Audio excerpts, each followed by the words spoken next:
Hemos visto en este capítulo cosas bien importantes. Hemos visto, por ejemplo,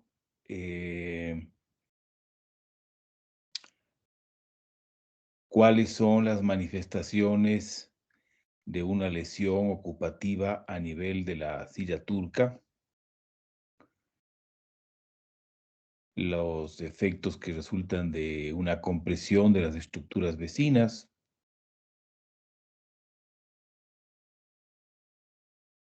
Y también hemos visto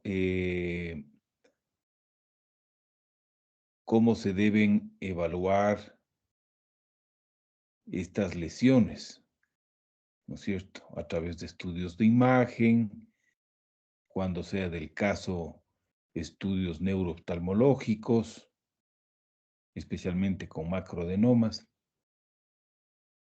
Es importante descartar que el tumor estuviera produciendo alguna deficiencia hipofisaria. Y también muy importante, tanto en el cuadro clínico como en los exámenes de laboratorio, hay que descartar que un adenoma hipofisario sea un adenoma productor de alguna hormona, ¿no? Ya sea prolactina, hormona de crecimiento, ACTH, ¿no es cierto? Y hemos visto también los cuadros clínicos típicos de los adenomas funcionantes y sus modalidades de tratamiento contemporáneas.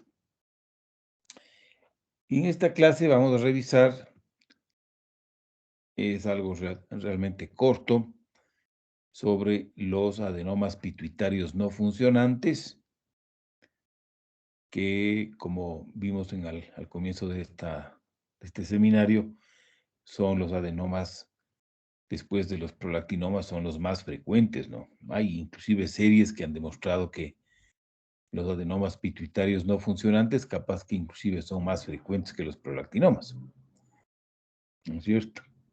Y luego vamos a ver los adenomas productores de TSH, con lo cual acabamos este capítulo, y en el resto del tiempo vamos a revisar los desórdenes de la neurohipófisis, y con eso acabamos con el capítulo de patología hipofisaria. Estos adenomas pituitarios no funcionantes, ¿sí?, no producen hormonas pituitarias, como su nombre lo indica, ¿no es cierto? O producen cantidades muy pequeñas como para ocasionar un cuadro clínico que se pueda reconocer clínicamente, ¿no? Como les decía, hay expertos que piensan que estos adenomas no funcionantes son los más frecuentes, seguidos de los prolactinomas, ¿no es cierto? Y algo que ya comentamos en una clase anterior, justamente por lo que no producen un cuadro clínico característico, ¿no es cierto? Se diagnostican más tarde que otros cuadros clínicos, de forma tal que al momento del diagnóstico, estos son tumores usualmente que miden más de 1 centímetro, ¿no? Ya son tumores grandecitos. Algo que es interesante, que también ya señalamos, es que pese a que son adenomas no funcionantes, estudios de inmunohistoquímica, ¿sí?, parecen indicar que la mayoría de estos adenomas pituitarios se originan en las células gonadotropas, ¿no es cierto? Y de hecho, en estos estudios de inmunohistoquímica, se ven a veces subunidades alfa, subunidades beta, pero parece ser que estas células tumorales no son capaces de ensamblar, ¿no es cierto?, estos heterodímeros, estas hormonas glicoproteicas, y de secretarlas intactas, ¿no? A veces parece que se escapa un poco de su unidad alfa o alguna FSH beta, ¿no es cierto? O LH beta, y eso hace que a veces, ¿no es cierto?, se pueda encontrar una elevación sérica de estas subunidades, ¿no? De la alfa y de la FSH beta o de la, rara vez, la LH beta. Estas subunidades se pueden medir, pero no en los laboratorios clínicos corrientes, ¿no? Hay laboratorios de referencia en algunos países a donde se pueden mandar las muestras cuando uno está interesado en precisar mejor si es que realmente es un adenoma pituitario no funcionante, ¿no? Pero en general, un adenoma pituitario que no produce prolactina, ni hormona de crecimiento, ni ACTH, ni TSH, ya es básicamente por definición un adenoma pituitario no funcionante, ¿no? Los objetivos de la evaluación frente a un adenoma pituitario no funcionante es clasificar el tipo de tumor, ¿sí? Identificar marcadores de actividad tumoral. En este sentido, por ejemplo, la medición de la subunidad alfa podría tener interés, ¿no es cierto? En principio, un aumento de la cantidad de subunidad alfa podría significar que el tumor está creciendo, ¿no? Y en la evaluación, detectar un posible hipopituitarismo. Esto de clasificar el tipo de tumor, ¿no es cierto?, se refiere a que ante un adenoma pituitario, pues lo primero que hay que hacer es ver si no produce hormonas, ¿no? Para ver qué tipo de adenoma es. Y si no es un adenoma, si no es un tumor que produce un exceso de hormonas, lo más probable es que sea un adenoma pituitario no funcionante, ¿no? Pero como hemos visto, en la silla turca, en la zona de la silla turca, hay una serie de lesiones que pueden parecer un adenoma, ¿no? Son mucho menos frecuentes, ¿no es cierto? Ya vimos que cuando en un estudio de imagen se detecta una lesión ocupativa a nivel de la silla turca, el 70-80% de los pacientes lo que tienen es un adenoma pituitario, ¿no? Pero, por ejemplo, un meningioma podría ser otra opción, un quiste de Rathke puede ser otra opción, un craniofaringioma podría ser, o sea, hemos visto que hay craniofaringiomas intracelares, de modo que hay que clasificar el tipo de tumor, ¿no?, antes de dar por sentado que se trata de un adenoma pituitario no funcionante. De modo que estos son los 3 objetivos de la evaluación con un adenoma pituitario, ¿no? Clasificar, tratar de identificar algún marcador y como todos estos son macroadenomas, entonces es imperativo detectar un posible hipopituitarismo, ¿no? Yo inclusive aquí añadiría algo que siempre se hace, ¿no?, con macroadenomas, que es valorar si no hay una compresión de la vía óptica, es decir, un estudio neurooftalmológico completo. Más o menos, fíjense, una fracción pequeña de estos pacientes tienen una elevación sérica de la subunidad alfa, ¿no? O sea, no, es más bien un hallazgo raro, ¿no? A veces puede verse una moderada elevación de gonadotropinas, ¿no es cierto? Más de FSH que de LH, ¿sí?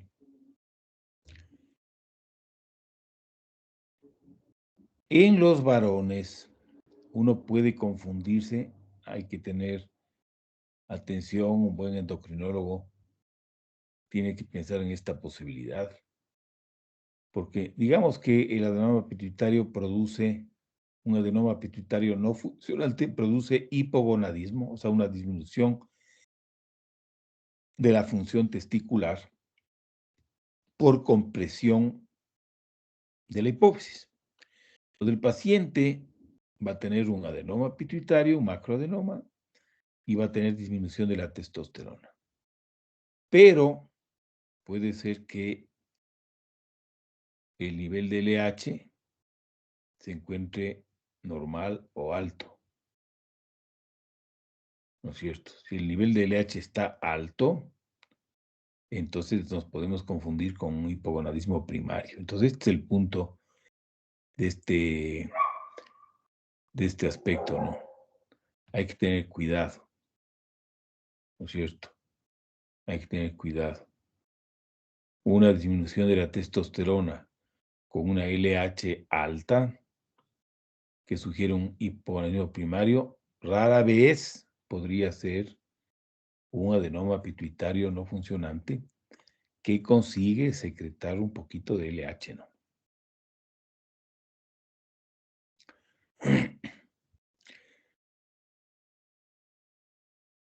Estos tumores tienen una respuesta a TRH que no se ve en personas normales. Y es que la administración intravenosa de TRH estimula la secreción de LH beta, ¿sí? Entonces, esta, por ejemplo, es una prueba que se puede hacer para cumplir con el primer objetivo de la evaluación de los adenomas pituitarios, ¿no? De los macroadenomas. Clasificar el tipo del tumor. Entonces, esta es una prueba. Lo mismo, medir la subunidad alfa libre nos puede dar una pista sobre un adenoma pituitario no funcionante y esta prueba, ¿no?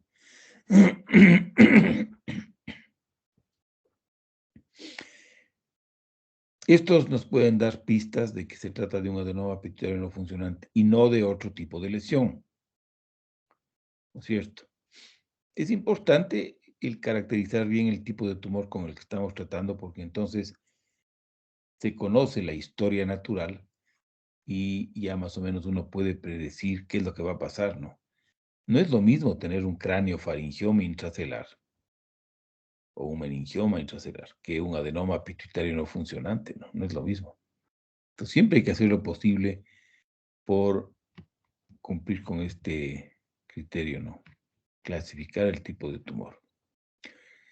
Y el diagnóstico definitivo de estos adenomas pituitarios no funcionantes, por lo general, se hace cuando el paciente es operado, el tumor extraído y es estudiado por inmunohistoquímica, ¿no? Entonces, ahí es lo que vamos a ver, que las células reflejan la actividad típica de los gonadotropos, ¿no? Es decir, de las células productoras de gonadotropinas. La mayoría de pacientes tienen ese aspecto, ¿no? Aquí tienen, eh, aquí tienen ustedes el algoritmo, ¿sí? Que sugiere nuestro especialista en el libro de texto que estamos manejando en relación al manejo de una masa pituitaria no funcionante. Fíjense, no funcionante.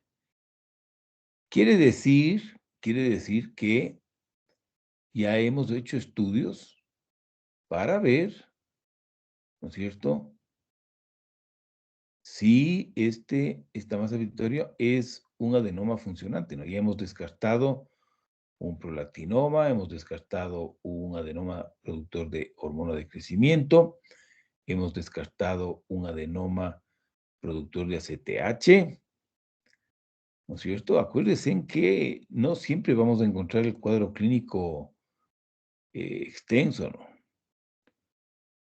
Con buenos médicos a veces se pueden diagnosticar estos tumores, por ejemplo, un síndrome de Cushing, se puede diagnosticar rápido, ¿no? Solo porque el paciente tiene, por ejemplo, hipertensión, e intolerancia hidrocarbonada, ¿no? O la acromegalia. Acuérdense que comentábamos que habían algunas combinaciones de manifestaciones clínicas que deberían llevarle a un médico a descartar a través de un examen de IGF-1, fácil de pedir, una acromegalia, ¿no? Entonces, fíjense, aquí tenemos un paciente con un adenoma pituitario que ya ha sido caracterizado como no funcionante y también le hemos pedido una resonancia magnética, ¿no es cierto? Y entonces, en base a las características del tumor y al cuadro clínico, hemos hecho también, fíjense, en lo que se llama una, una prueba de la reserva dinámica de la hipófisis. O sea, en otras palabras, hemos hecho exámenes para valorar si es que hay algún grado de hipopituitarismo ocasionado por esta masa pituitaria, ¿no es cierto? Aquí, si es que este es un macroadenoma, aquí otro examen que deberíamos hacer es eh, un estudio neurooftalmológico, una campimetría, ¿no es cierto? Entonces, fíjense, con el aspecto del tumor en la resonancia magnética, el cuadro clínico, ya podemos distinguir entre dos grandes categorías, ¿no? Un adenoma no funcionante, que es lo más probable, ¿no? Es lo más probable. Pero, como comentábamos, podría ser otro tipo de masa celular, ¿no? Que no sea un adenoma. Entonces, en este caso, cuando tenemos que estar seguros, por ejemplo, de que hay que excluir un aneurisma, ¿no es cierto? Eso se hace con un angiotac, ¿no es cierto?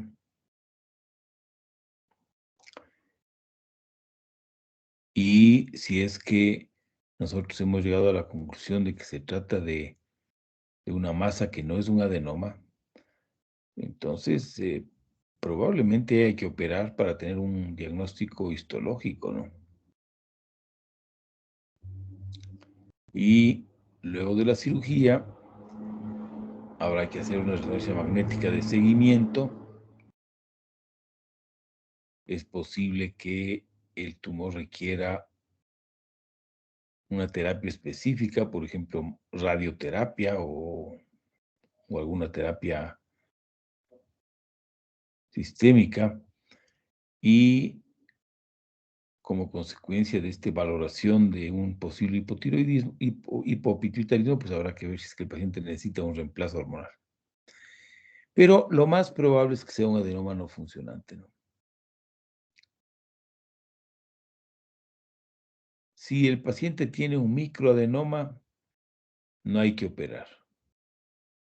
Fíjense, esto es importante. No hay que operar y se le puede seguir con una resonancia magnética cada año, cada 2 años. ¿No es cierto? Si es un macroadenoma, tenemos dos opciones. Acuérdense que estamos hablando de un macroadenoma no funcionante. Le podemos operar al paciente o le podemos observar. Esto en gran medida depende de qué tan grande es el tumor, ¿sí? Es decir, el riesgo de que haya una pérdida visual y lógicamente el resultado de la campimetría, ¿no? Si en la campimetría se ve que el tumor ya está afectando el quiasma óptico, entonces el paciente es candidato quirúrgico, ¿no? Pero si es un macroadenoma, digan ustedes, de 12 milímetros, con una campimetría normal, entonces se le puede observar, ¿no? Se le puede observar. A veces la cirugía puede ser peor que la propia enfermedad, ¿no? Y una vez que se hace la cirugía, pues ahora hay que hacer una resonancia magnética para ver si salió todo el tumor o se quedó una parte del tumor, ¿no es cierto? En cuyo caso hay el riesgo de que el tumor crezca, ¿no? Siga creciendo. Entonces ahí es cuando la radioterapia puede jugar un rol. La radioterapia va a conseguir con seguridad que el tumor deje de crecer completamente, ¿no?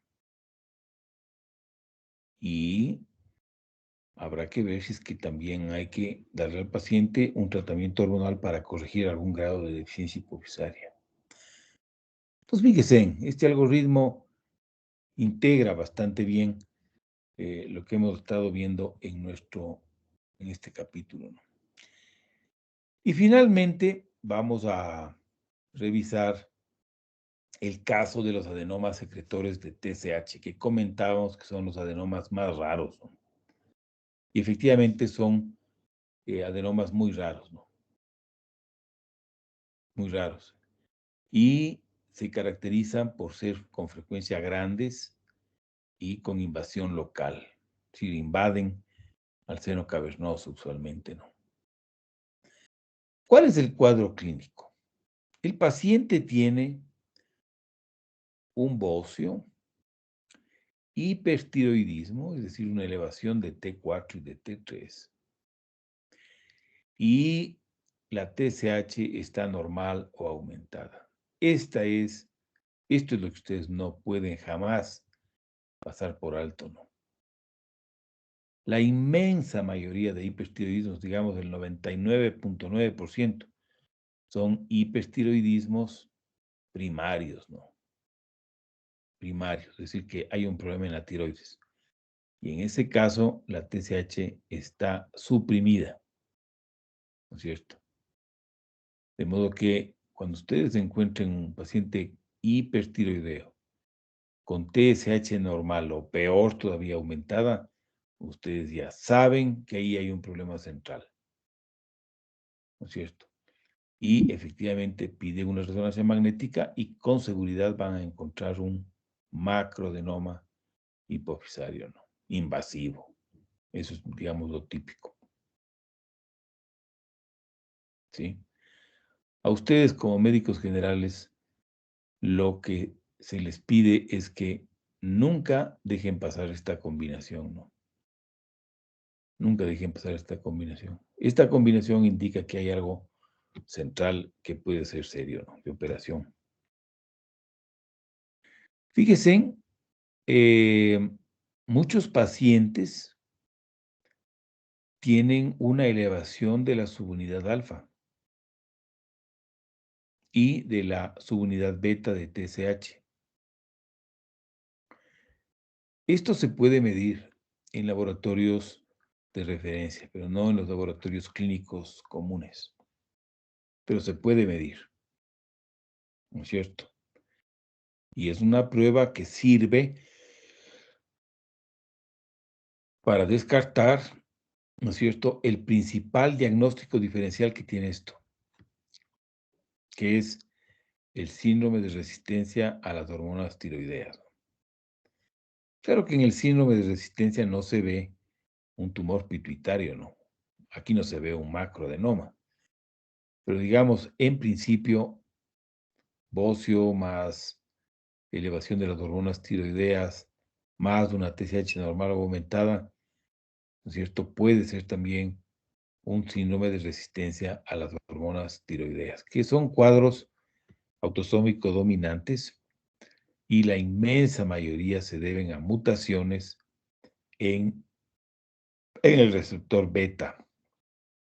Ya veremos esto de los receptores nucleares de hormonas tiroideas en el capítulo de la tiroides, ¿no? Es decir, una mutación de los receptores de las hormonas tiroideas produce un estado de resistencia a las hormonas tiroideas. Entonces, como la hipófisis y el hipotálamo no son capaces de recibir la señal de las hormonas tiroideas, entonces producen todo el tiempo TSH, lo que conduce a un estado de hipertiroidismo. Pero asimismo, estos pacientes tienen muy pocas manifestaciones de hipertiroidismo, ¿no es cierto? Porque los receptores de hormonas tiroideas, no solamente en el hipotálamo y en el hipófisis, sino en todo el organismo, están con la mutación y como consecuencia no transmiten, ¿no es cierto?, la información. Entonces, los pacientes también a veces tienen inclusive manifestaciones de hipotiroidismo, ¿no? Pero cuando ustedes no están seguros de si es un adenoma secretorio de TSH o un síndrome de resistencia a hormonas tiroideas, niveles de subunidad alfa elevados sugieren fuertemente que es un adenoma secretor de TSH. ¿Cuál es el tratamiento de estos adenomas? Pues el tratamiento es quirúrgico. Aquí sí no tenemos ninguna terapia farmacológica que haya llegado al punto de suprimir completamente, ¿no? Hay que operar, entre otras cosas, porque son tumores invasivos. Hay que tratar de extirpar la mayor parte del tumor, ¿sí? Más o menos las 2/3 partes de pacientes operados normalizan los niveles de hormonas tiroideas. Y si luego de la cirugía el paciente sigue hipertiroideo, entonces ahí no queda más que destruir la tiroides, ¿no? Puede ser con cirugía o con yodo radioactivo, que sería lo mejor. Pero se pueden también utilizar drogas antitiroideas a largo plazo, ¿no? Este es un tumor que tiene un tratamiento farmacológico que es interesante, fíjense, análogos de somatostatina. Por alguna razón, estos tumores expresan receptores de somatostatina, ¿sí? Y entonces, estos análogos de somatostatina que se emplean para la acromegalia funcionan también con estos adenomas secretores de TSH, ¿no? ¿Qué sabemos de la eficacia de estos análogos de somatostatina en este tipo de tumores?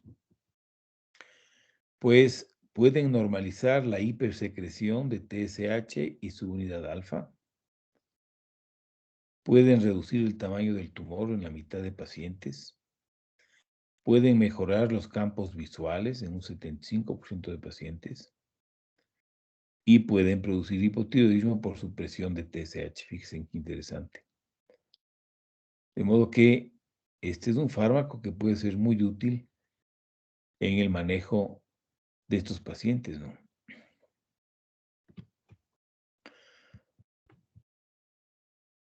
Muy bien, entonces yo creo que, como les comentaba, nos quedaba ya prácticamente muy poco para terminar nuestro capítulo sobre síndromes tumorales de la hipófisis anterior.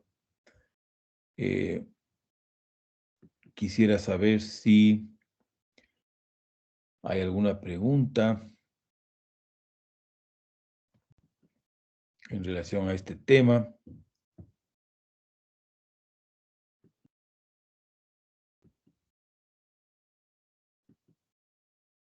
¿Alguien tiene alguna inquietud o alguna pregunta?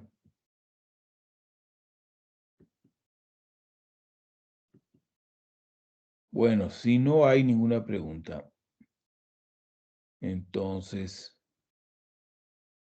vamos a pasar a un nuevo capítulo. Es parte de la patología hipofisariana, ¿no? Pero este es un capítulo separado en nuestro libro de texto. Estoy compartiendo la pantalla ahí. Sí, doctor. Sí, doctor. Ok.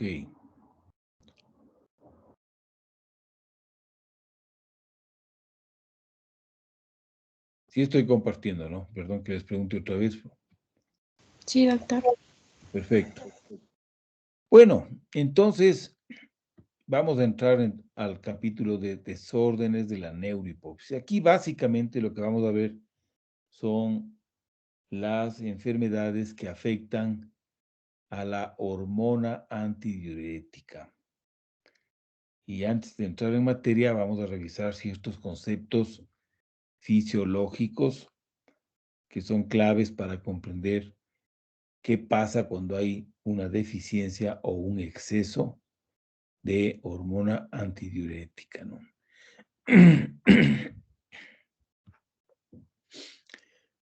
Acordémonos de que los núcleos paraventricular y supraóptico hipotalámicos, ¿no es cierto? Estos núcleos emiten axones largos que llegan hasta la hipófisis posterior, ¿no es cierto? Y la hormona antidiurética producida en estos núcleos es transportada por unas neurofisinas, es transportada en este largo trayecto a través del tallo hipofisario, fíjense, hasta la hipófisis posterior, en donde la hormona antidiurética es liberada para pasar a la circulación, ¿no es cierto? Y entonces lo que hace la hormona antidiurética, como su nombre lo indica, es una hormona que produce antidiuresis, es decir, que retiene líquidos, evita que el organismo pierda líquidos, ¿no es cierto? Entonces, fíjense, y a su vez, estos núcleos hipotalámicos que producen hormona antidiurética o arginina vasopresina, que es lo mismo, ¿no es cierto? Reciben información, ¿no es cierto?, de ciertos núcleos cercanos y también de núcleos aferentes, ¿no es cierto?, que están en el tallo cerebral y en la corteza cerebral. De modo que estos núcleos, ¿no es cierto?, producen hormona antidiurética, pueden producir o dejar de producir, ¿no es cierto? Entonces, estos núcleos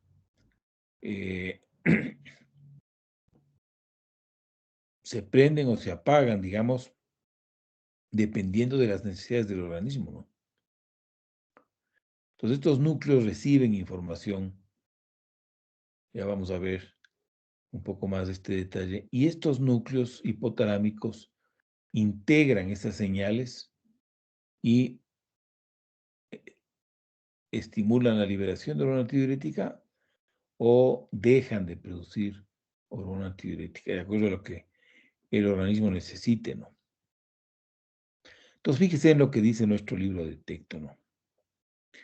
Como fuentes de arginina vasopresina, es decir, como fuentes de hormona antidiurética, el núcleo paraventricular y supraóptico del hipotálamo, estos núcleos son los brazos efectores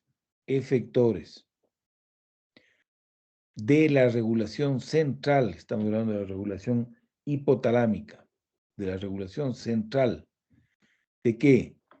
De la osmolaridad sanguínea, la osmolaridad, el balance hídrico y la tensión arterial. Estas son las tres cosas que controla la hormona antidiurética. Fíjense, ¿no es cierto? Revisemos la estructura de la hormona antidiurética, ¿no es cierto? La hormona antidiurética, la arginina vasopresina, es un nonapéptido, ¿sí? Es un nonapéptido, fíjense, que forma un anillo debido a que hay un enlace disulfuro entre el aminoácido cisteína de la posición 1 y la cisteína de la posición 6. ¿No es cierto? Aquí está la región amino terminal de este péptido. Entonces, fíjense, Fíjense qué interesante cómo la oxitocina tiene una estructura parecida, ¿no?, a la arginina vasopresina. De hecho, la oxitocina también se produce en la hipófisis posterior, digamos, se libera en la hipófisis posterior, ¿no? Y es una hormona importante en el momento del parto. Pero fuera del parto no se conoce así que tenga una actividad significativa. Entonces, fíjense, dos cambios hacen que esta hormona pierda completamente su actividad como hormona antidiurética, ¿no? Dicen, el resto de aminoácidos son idénticos, pero en la posición 3 hay un cambio y en la posición 6 hay un cambio. De modo que estos dos aminoácidos parece que son críticos, ¿no es cierto?, para que esta estructura se comporte como hormona antidiurética o como oxitocina, es decir, como dos hormonas completamente diferentes, fíjense, dos aminoácidos. Y en la clínica, ¿no es cierto?, para tratar la deficiencia de la AVP, utilizamos la desmopresina. La desmopresina. Desmopresina tenemos oral, tenemos parenteral, tenemos spray nasales, ¿sí? La desmopresina, porque es una hormona, digamos, es una hormona sintetizada en el laboratorio, ¿no es cierto?, a la que se le ha hecho una modificación, que es básicamente, fíjense, se le quita un nitrógeno y un hidrógeno. Y este cambio hace que esta estructura que se llama desmopresina sea más resistente, dure más tiempo en el organismo, ¿no es cierto? Y ahí, fíjense, la desmopresina es idéntica, ¿no? Y concretamente los dos aminoácidos críticos, la fenilalanina en posición 3 y la arginina en posición 8, son las mismas, ¿no? De modo que el único cambio es fíjense. Este cambio determina que la desmopresina se puede administrar, por ejemplo, por vía oral, ¿no es cierto?, porque tiene una vida media más larga y parece que resiste mejor el ataque de enzimas que afectan a estos péptidos.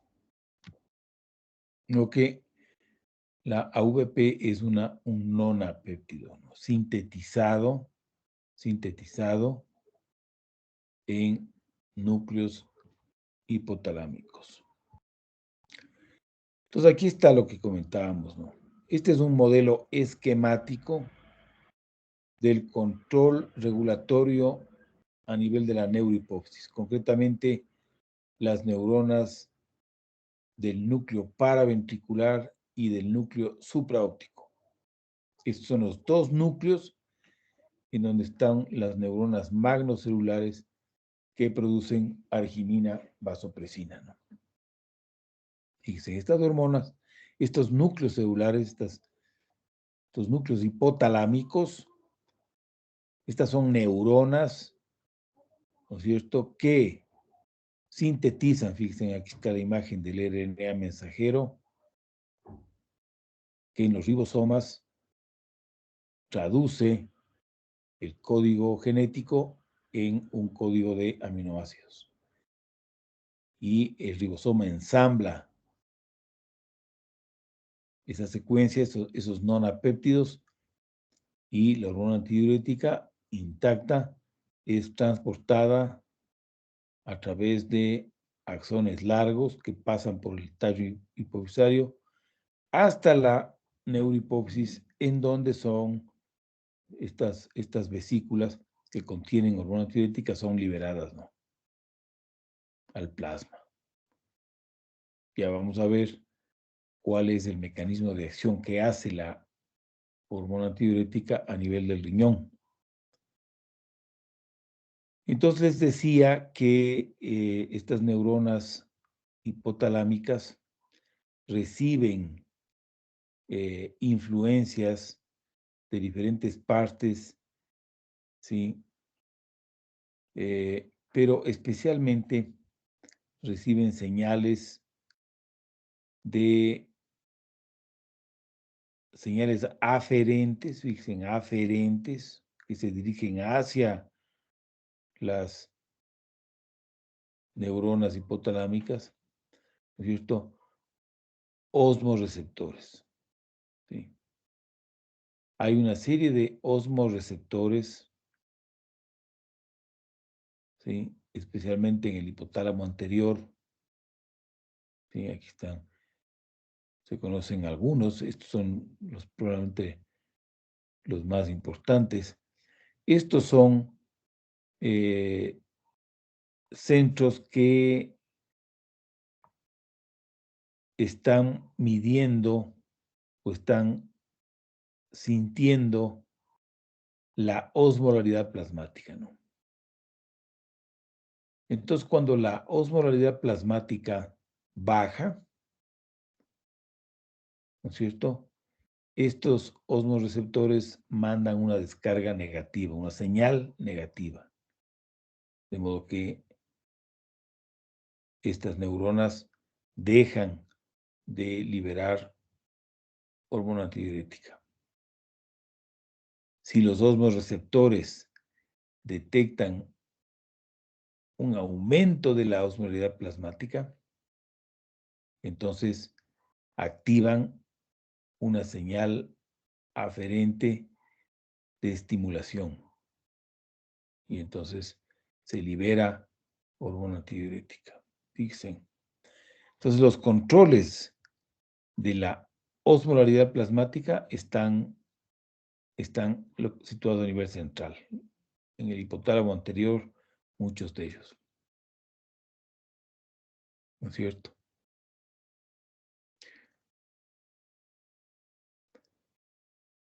Estas neuronas hipotalámicas reciben también, ¿no es cierto?, señales aferentes no osmóticas. No osmóticas. Básicamente son señales del volumen sanguíneo y de la presión arterial. ¿Sí? Y entonces, ¿dónde están estos receptores? Estos receptores están en el corazón y en las grandes arterias. Estos son receptores transmurales de presión. ¿Sí? Estos le informan al hipotálamo sobre el volumen circulatorio. ¿No es cierto? Volumen circulatorio que es determinante para la presión arterial, ¿no es cierto? Estos receptores transmurales localizados en el corazón y en las grandes arterias viajan como señales aferentes hacia el hipotálamo a través del nervio vago y el glosofaringio. ¿No es cierto? Entonces, digamos que un paciente tiene un accidente y sufre una hemorragia severa. Entonces, disminuye el volumen circulatorio, baja la presión arterial, se activan estos receptores y estos receptores mandan una señal aferente positiva para que el organismo retenga todo el agua filtrada. Es decir, en otras palabras, para que no pierda agua, porque se ve que hay algún problema con la cantidad de líquido dentro de la circulación. Es la respuesta lógica, ¿no es cierto? Pero en otras ocasiones hay pacientes, digan ustedes, un paciente al que por alguna razón en el curso de una operación le han transfundido bastantes líquidos. A veces pasa eso, nos reciben en cuestión de 2, 3 horas 2 litros, 3 litros. Entonces, estos receptores transmurales sienten esa distensión, ¿no es cierto? Y entonces se activa una señal inhibitoria para que el organismo, ¿no es cierto?, deje de producir hormona antidiurética y como consecuencia ese organismo se deshaga de ese exceso de líquido que recibió, ¿no es cierto?, durante las horas del preoperatorio y el postoperatorio, ¿no es cierto? Fíjense. De modo que el hipotálamo, ¿no es cierto? Decíamos que el hipotálamo, ¿no es cierto?, como fuentes de AVP, el núcleo paraventricular y supraóptico del hipotálamo. Estos núcleos son los brazos efectores de la regulación central hipotalámica, de la osmolaridad y también del balance hídrico y de la tensión arterial. Fíjense. Entonces aquí hay un concepto que ustedes tienen que tenerlo muy claro, ¿no? Muy claro.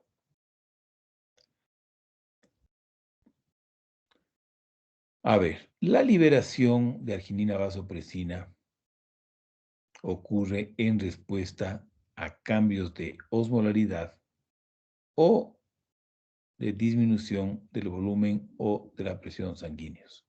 ¿No es cierto? Es lo que acabamos de ver. ¿No es cierto? Para esto hay receptores osmolares a nivel del hipotálamo anterior y para esto hay receptores transmurales de presión a nivel del corazón y de las grandes arterias. ¿No es cierto? Ahora, la pregunta es, ¿cuál de estos estímulos es más potente? ¿No es cierto? ¿O cuál tiene más prioridad? O digamos que el organismo se encuentre en una situación en la que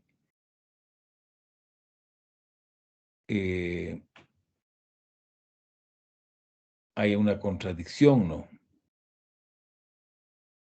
En la que la osmolaridad demande bajar la cantidad de hormona antidiurética y los receptores de presión estimulen para retener más líquido. Entonces, el sistema recibe señales contradictorias, ¿no? Entonces, ¿cuál es el estímulo más potente, ¿no es cierto?, a nivel central? Entonces, para eso se han hecho estos estudios. Entonces, fíjense, en este gráfico tenemos la concentración plasmática de arginina vasopresina. Fíjense, por otro lado, las concentraciones de la hormona antidiurética, ¿no? Son increíblemente pequeñas. O sea, es un milagro que podamos medir concentraciones séricas de una hormona que está en los picogramos por mililitro, ¿no? Por mililitro. Picogramos. Yo no sé si ustedes tienen una idea de lo que significa picogramos, pero microgramos es 1000 veces menos que miligramos. Nanogramos es 1000 veces menos que microgramos. Y picogramos es 1000 veces menos que nanogramos. Es decir, estas son concentraciones infinitesimales y sin embargo las podemos medir. Fíjense, estos es los espectaculares avances de la medicina moderna, ¿no? La capacidad de medir estas sustancias que se encuentran en concentraciones en el rango de los picomolares, ¿no? Entonces, aquí tienen ustedes la concentración, ¿no? Entonces, mientras más alto esté esta curva, mayor concentración de arginina vasopresina. Y aquí se reflejan los cambios de osmolaridad y de presión plasmática o de volumen plasmático. ¿No es cierto? Entonces, lógicamente, cuando sube la osmolaridad es cuando se secreta más hormona antidiurética, ¿no es cierto? Cuando sube la osmolaridad. Cuando sube la osmolaridad, por lo general se debe a que el sujeto ha perdido más agua que electrolitos. entonces la osmolaridad sube, ¿no? La osmolaridad es la cantidad de solutos que hay por unidad de volumen, ¿no? Entonces, fíjense, y la presión arterial, los cambios de presión o de volumen arterial que ocasionan un aumento de AVP son cambios negativos, ¿no? Pérdidas. Entonces aquí están cambios porcentuales, menos 10% de la presión arterial, menos 20% de la presión arterial, menos 30% de la presión arterial. Entonces, cuando se compara la sensibilidad del sistema hipotalámico para producir hormona antidiurética, se ve, ¿no es cierto?, que la hipófisis produce máximas cantidades de hormona antidiurética, ¿no es cierto?, máximas cantidades con apenas un 10% de variación hacia arriba de la osmolaridad, ¿no es cierto? En cambio, un 10% de disminución de la presión o del volumen sanguíneo prácticamente no ocasionan cambios en los niveles de arginina vasopresina, fíjense. Pero un cambio parecido, 10% por encima de la osmolaridad, ya produce una robusta respuesta de arginina vasopresina por parte del hipotálamo. Fíjense en cómo comparativamente tiene que haber una pérdida del 20%. Y fíjense aquí, podríamos decir casi hasta del 30% del volumen y de la presión para que se produzcan cantidades medio parecidas de hormona antidiurética, ¿no? Fíjense, ¿qué quiere decir esto? Que el sistema es exquisitamente sensible para cambios en la osmolaridad y es un poco más lento para reaccionar ante cambios de presión o de volumen. De modo que el sistema claramente está diseñado para responder primariamente a cambios de osmolaridad. ¿No es cierto?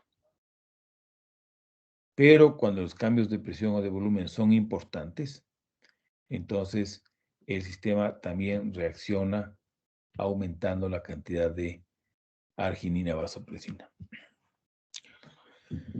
Yo no sé si ustedes están comprendiendo esto que les estoy explicando. ¿Hay alguien que no entiende? ¿Sí está claro lo que estamos diciendo? Sí, está claro. Perfecto.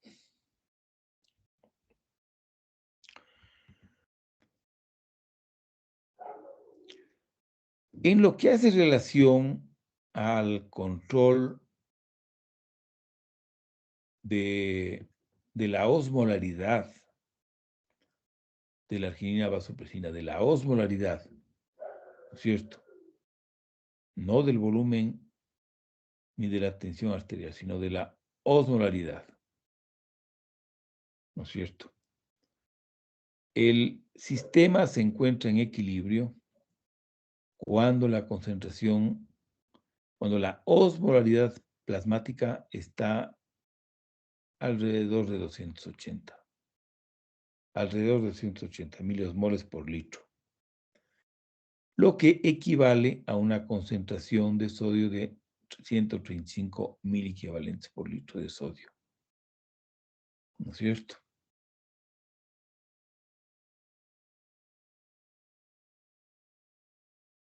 Aquí digamos que la situación se encuentra en equilibrio. Cualquier aumento de la osmolaridad por encima de 280 inicia la liberación de AVP con el inicio de la antidiuresis, ¿no es cierto? Que en su máxima potencia puede conducir a que una persona produzca máximo 600 mililitros al día de orina y aproximadamente una orina ultra concentrada, ¿no?, de 1200 milimol por litro.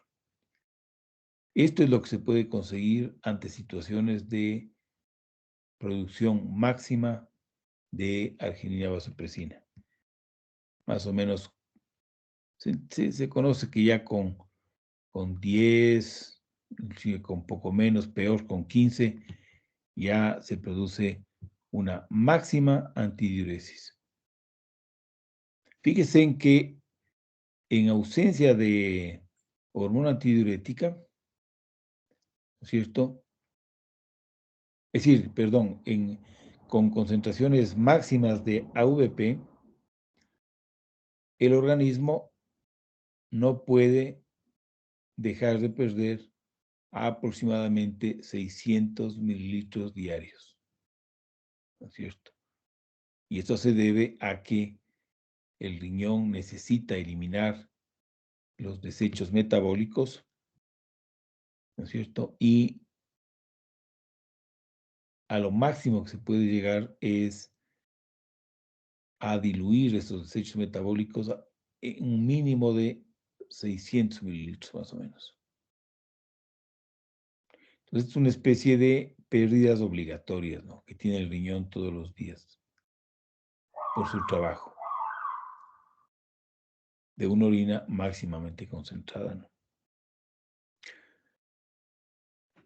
Ahora, lo contrario ocurre cuando la concentración de sodio o la osmolaridad plasmática comienzan a bajar de estos valores.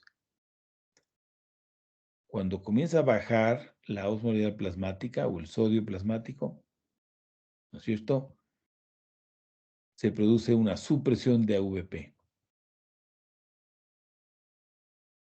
¿no es cierto? Y con una supresión completa de AVP, es decir, una desaparición de AVP, se produce una máxima diuresis acuosa. ¿Sí?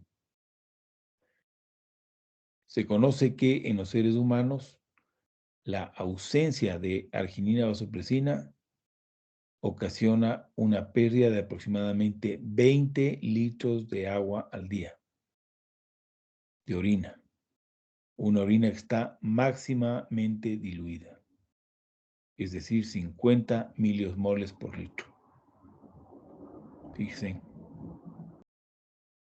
Entonces, este es, digamos, el rango de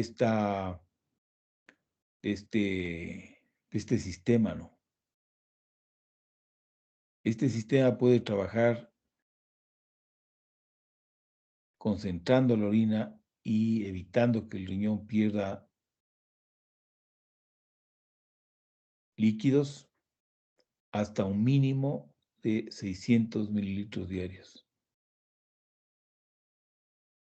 Y el sistema también puede permitir la salida de hasta 20 litros diarios de orina, fíjense, que es una cantidad fabulosa de orina, ¿no? Acuérdense que nosotros normalmente orinamos 1,5 litros, 2 litros al día de líquidos, ¿no? Y los pacientes que tienen diabetes insípida, los pacientes que prácticamente no tienen arginina vasopresina, pueden llegar a orinar 10, 15, 20 litros, ¿no? Ustedes han visto esos galones de agua de 5 litros, pues un paciente podría llenar 4 de esos al día, ¿no es cierto?, si no hay hormona antidiurética. Y lógicamente ese paciente está vivo porque es capaz de beber 20 litros al día, ¿no es cierto? Pero si el paciente por alguna razón cae inconsciente y no puede beber líquidos y nadie se da cuenta de que tiene esta enfermedad, el paciente puede perder 20 litros en un día y se muere, ¿no?, con un colapso vascular. Entonces, estas son las características operativas del sistema de control osmoreceptor de la arginina vasopresina, ¿no? Fíjense en el control de la osmolaridad plasmática depende de la liberación de arginina vasopresina, que es la primera línea de respuesta, y también depende de la sed, ¿no es cierto? Fíjense en cómo la sed,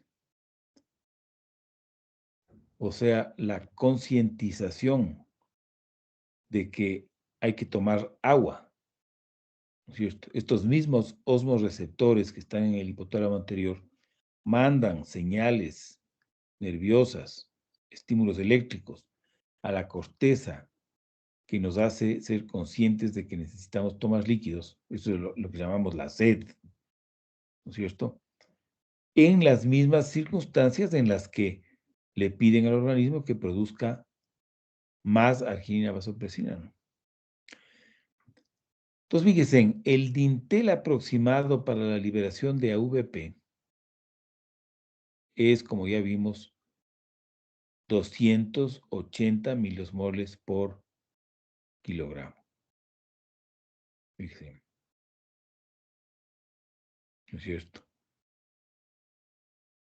Y se conoce que el dintel para el comienzo de la sed es un poco más alto. Está más o menos en 288, por ahí, miliosmoles por kilogramo.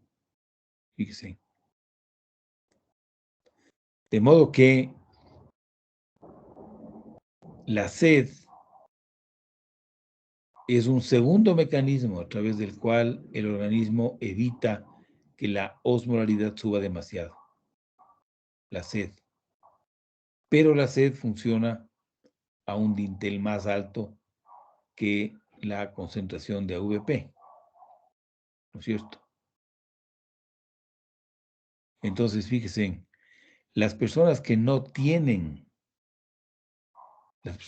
diabetes insípida, que no tienen AVP, dependen críticamente de la sed para mantener la osmolaridad dentro de un rango normal, ¿no es cierto? Y lo consiguen, pero a expensas de una osmolaridad plasmática más altita, ¿no? Fíjense, más altita, si se dan cuenta. La persona que está manteniendo su osmolaridad a punta de la sed, porque ya no tiene hormona antidiurética, suele tener una osmolaridad un poco más alta que la que tiene la persona que tiene AVP, ¿no? La persona que tiene AVP reacciona mucho antes de sentir sed. Entonces mantiene la osmolaridad plasmática dentro de un rango mucho más estrecho, ¿no? Fíjense. El rato que en una persona que no tenga arginina vasopresina, en un paciente con diabetes insípida y que no pueda sentir sed, entonces simplemente la osmolaridad plasmática comienza a subir y a subir y a subir y a subir hasta que el paciente fallece, ¿no?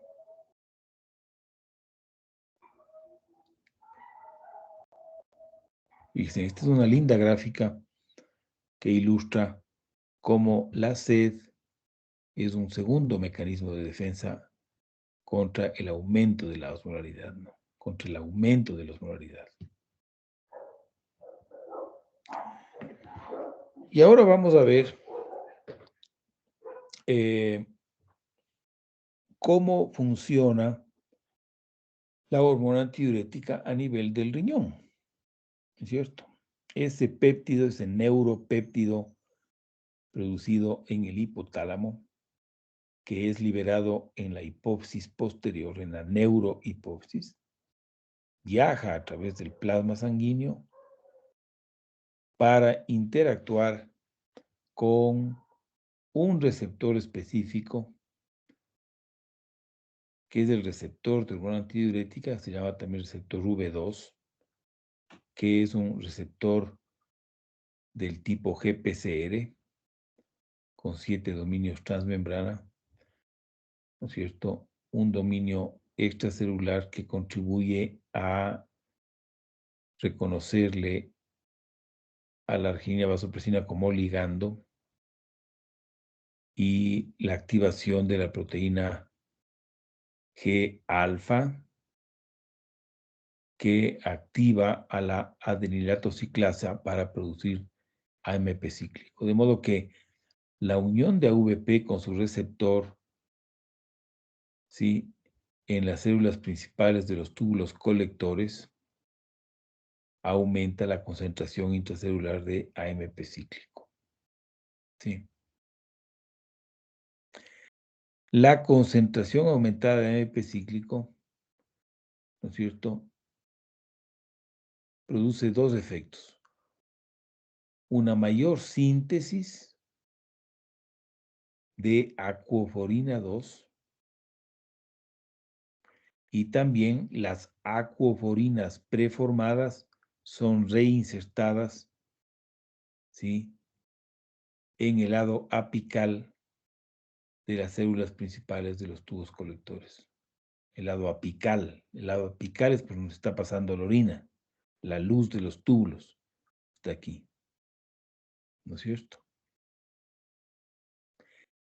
¿Qué hace esta acuoforina? Esta acuoforina es un canal de agua que permite el paso del agua desde la luz del túbulo colector, ¿no es cierto?, al interior de la célula y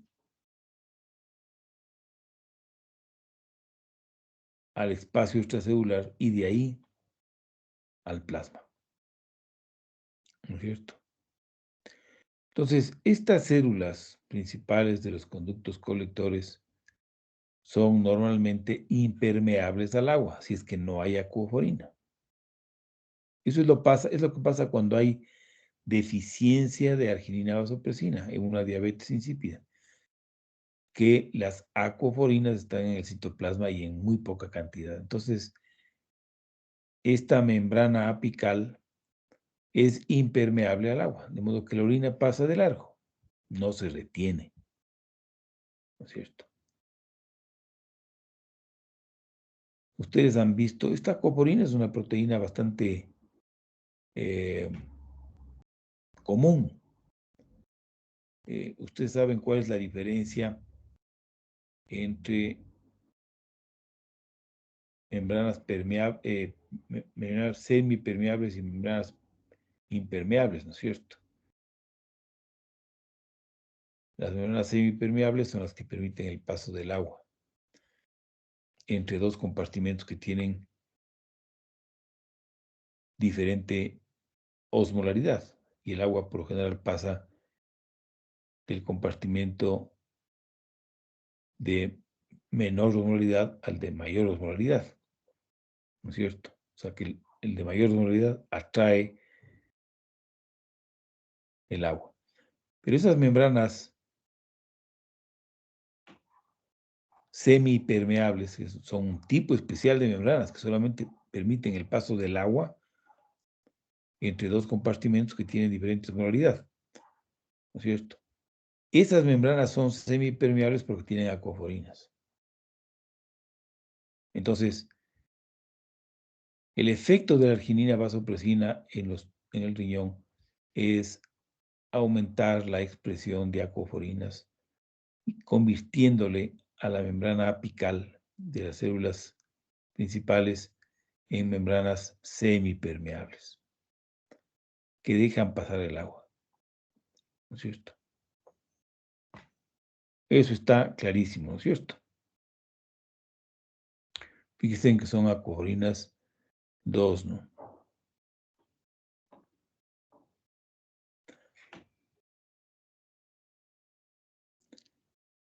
Fíjense en estas uniones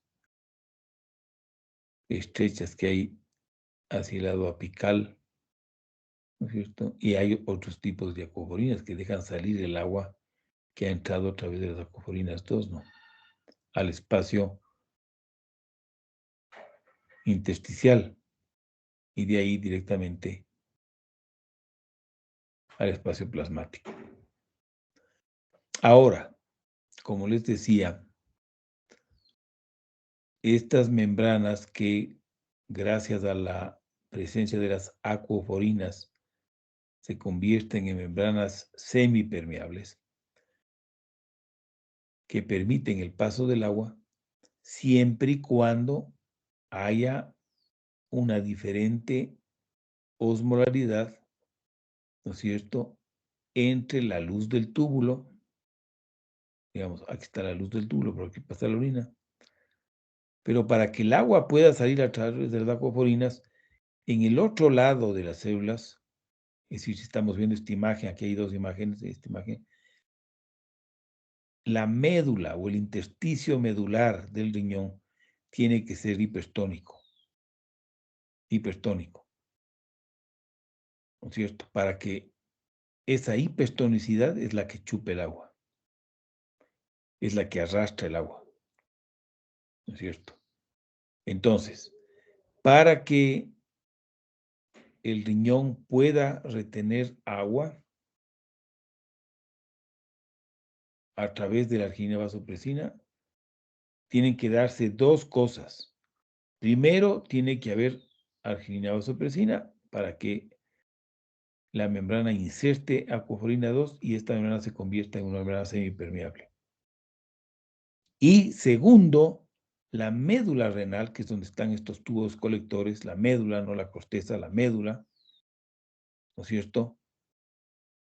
La médula tiene que ser hipertónica para que pueda chupar el agua, ¿no es cierto? Hay una serie de enfermedades que afectan a la médula del riñón. Por ejemplo, enfermedades bacterianas infecciosas repetidas de vías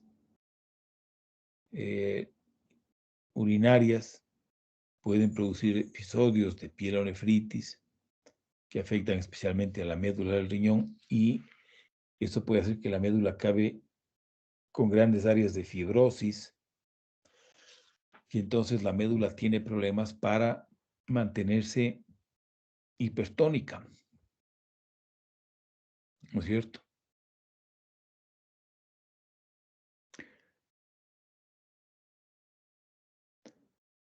Ya veremos cómo hay una serie de enfermedades que pueden afectar a la médula del riñón, impidiendo que la médula se mantenga hipertónica. Y esas enfermedades producen lo que se llama una diabetes insípida nefrogénica, indicando que no es, primero indicando que el riñón está perdiendo mucha agua, mucho más de lo que debería, o sea que no es capaz de retener agua, por eso se llama diabetes insípida. Pero se llama nefrogénica para enfatizar que no se debe ese estado a una deficiencia de arginina vasopresina, sino que el riñón, ¿no es cierto?, no es capaz de mantener una médula hipertónica. Entonces, en ausencia de una médula hipertónica, las acuaforinas pues, no sirven para nada, ¿no? Fíjense. Ahora, otro ejemplo que ilustra lo que estamos diciendo es lo que pasa cuando un paciente diabético, ¿no es cierto?, comienza a orinar muchísimo. Ustedes saben que en el debut de una diabetes mellitus, ¿no es cierto?, en el debut, los pacientes se quejan de poliuria y polidipsia, ¿cierto? La polidipsia es porque están deshidratados. La polidipsia es porque se está activando esto, el organismo está perdiendo mucho líquido, la osmolaridad está comenzando a pasar este umbral de la sed, ¿no es cierto? Y entonces el paciente tiene sed, ¿no es cierto? ¿Por qué se produce la poliuria? Que es la que ocasiona la polidipsia. La poliuria se produce en el paciente diabético descompensado porque la glucosa tiene capacidad de elevar la osmolaridad de los líquidos en los que está, ¿no es cierto? Entonces, la glucosa atrae agua. Entonces, la glucosa le convierte al túbulo, a la luz del túbulo, en un espacio hiperosmolar que compite con la osmolaridad de la médula. Y como consecuencia, la potencia de AVP para retener líquidos se ve neutralizada, ¿no?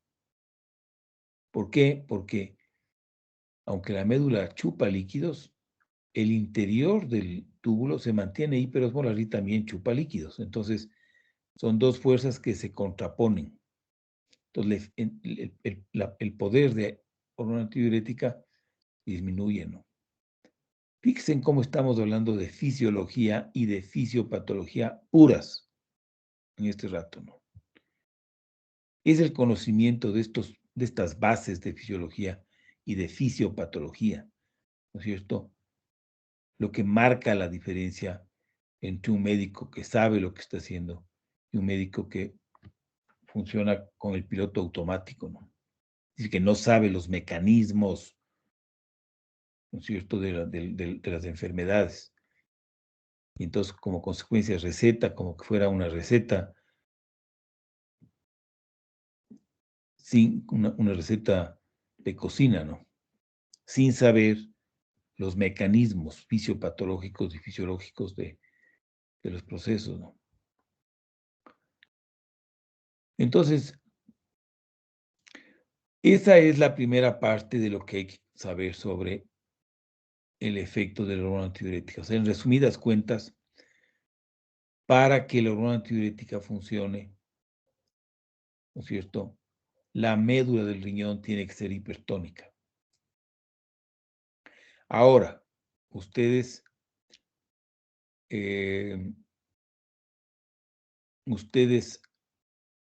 conocen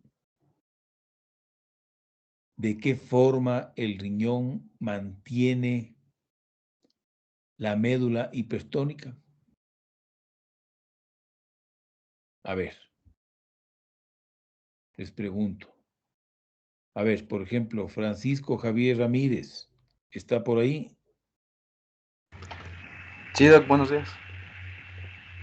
A ver, ¿tú sabes algo sobre cómo el riñón mantiene a la médula hipertónica?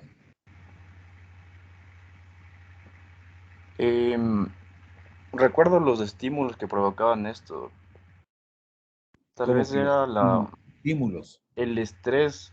No, ¿qué va?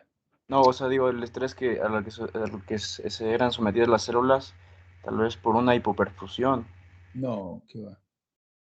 A ver, Iván Gonzalo Terán, ¿estás por ahí?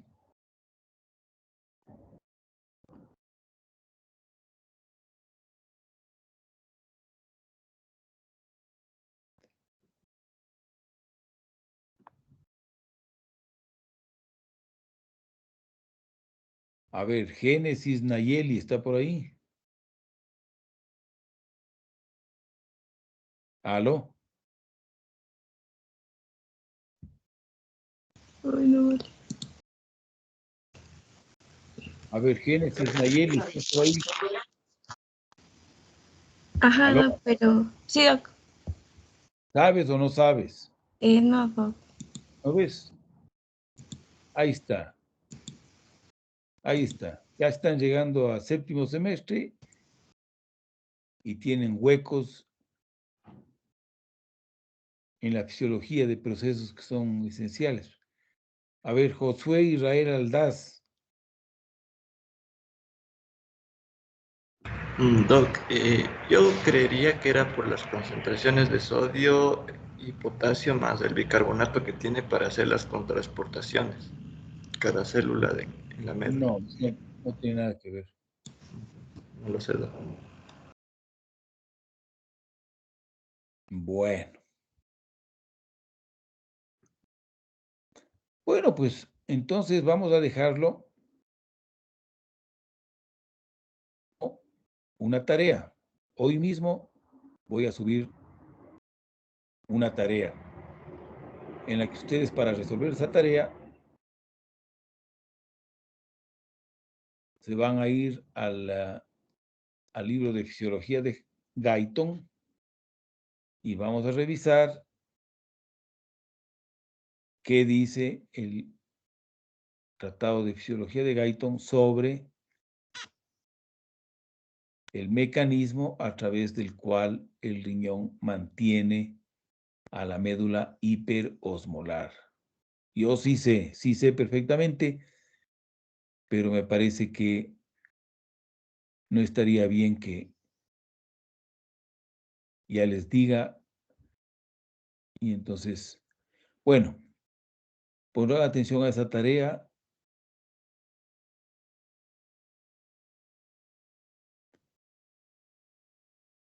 Un segundo componente de la explicación de este gráfico, ¿sí estoy compartiendo? Sí, Doc, sí se ve. Perfecto. Entonces verán, otro componente de este hermoso gráfico es cómo van variando los volúmenes y la concentración y la osmolaridad de los líquidos filtrados a través del riñón.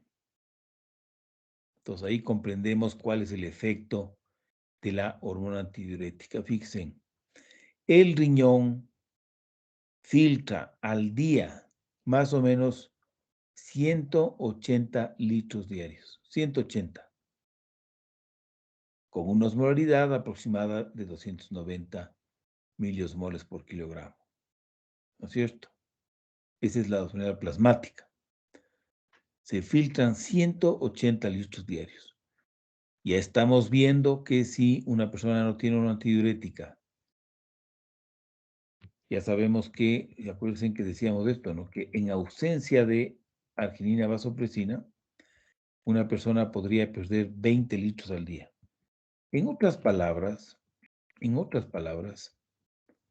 de estos 180 litros, 160 retiene el riñón de forma automática y le deja al túbulo colector, ¿no es cierto?, decidir qué hace, si retiene o no retiene y en qué volumen, 20 litros. Si ustedes comparan, van a ver cómo lo mismo pasa con el sodio. Sí, lo mismo pasa con el sodio. Y probablemente otros solutos, ¿no? Si las cantidades filtradas son inmensas y el riñón de forma automática retiene en diferentes compartimentos, ¿no es cierto?, agua y sodio, de forma tal que finalmente al tubo colector llegan apenas 20 litros de los 180 filtrados, para que este túbulo vea qué hace con ese líquido. Ahora veamos cómo procede esto, ¿no?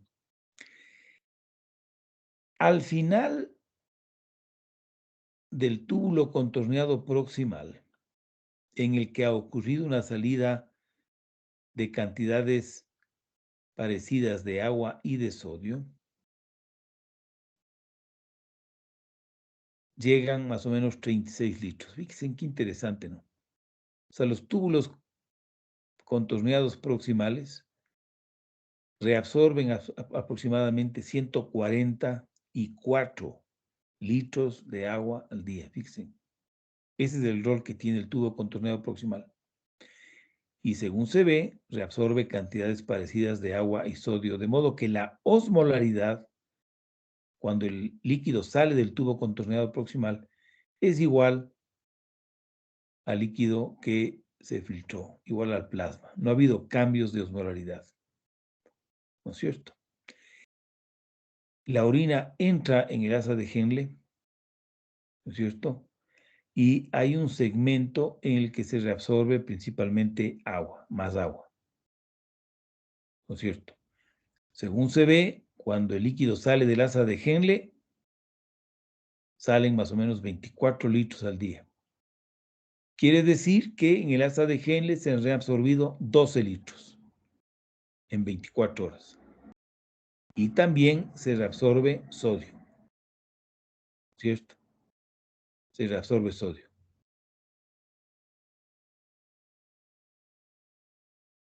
Y se reabsorbe bastante sodio, porque fíjense en cómo la osmolaridad del líquido que entra al tubo contorneado distal tiene una osmolaridad de 60, ¿no es cierto?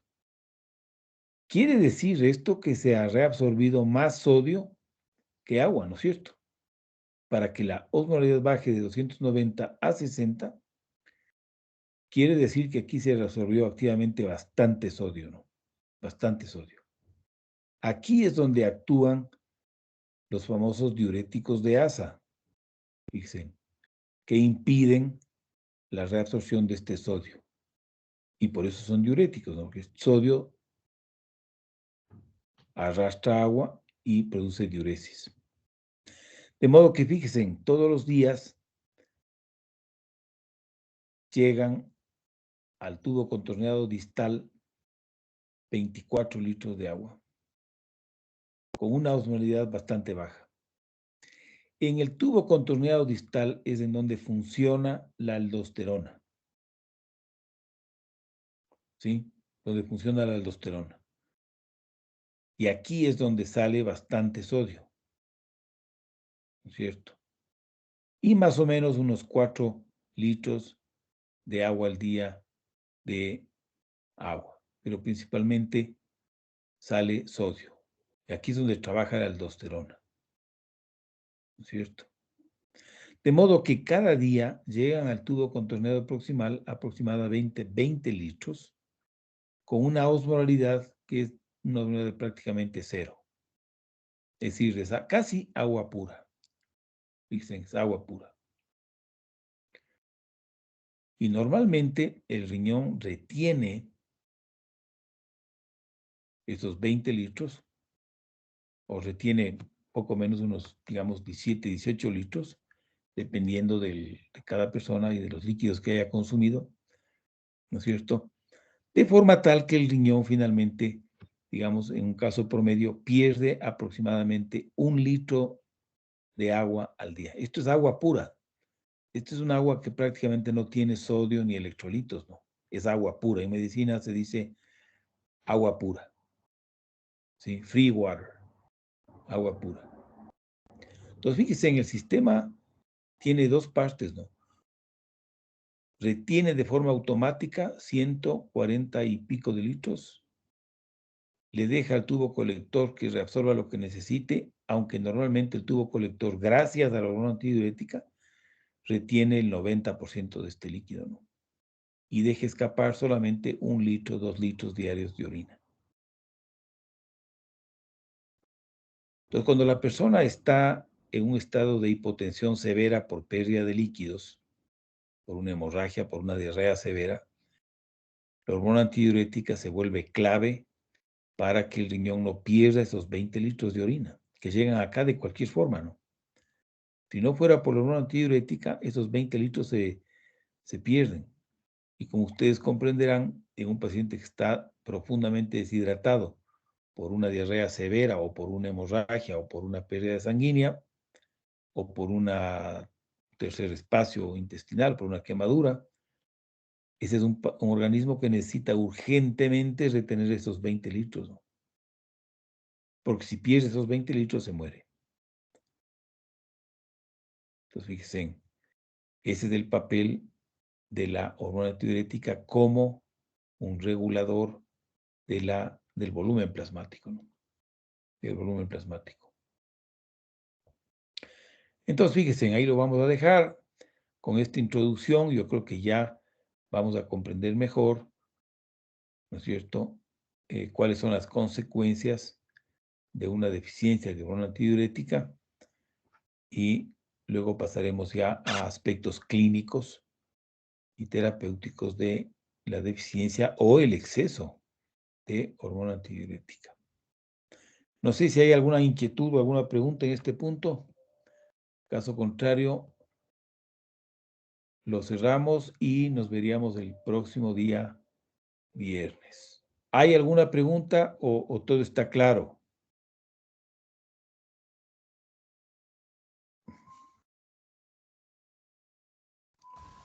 Sí, está claro.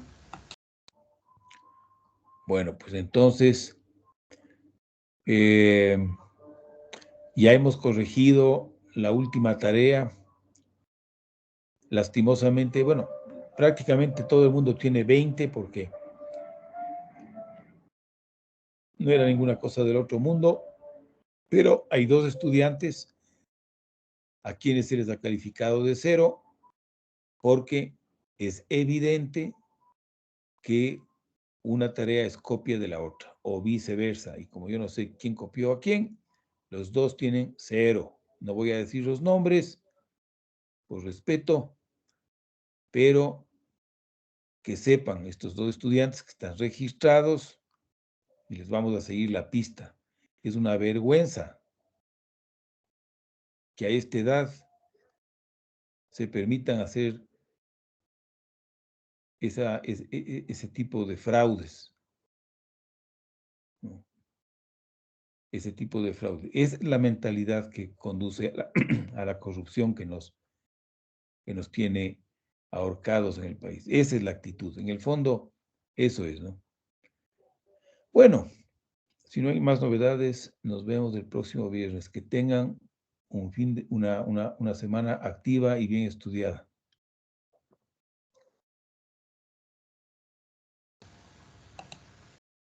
Gracias, Gracias, doctor.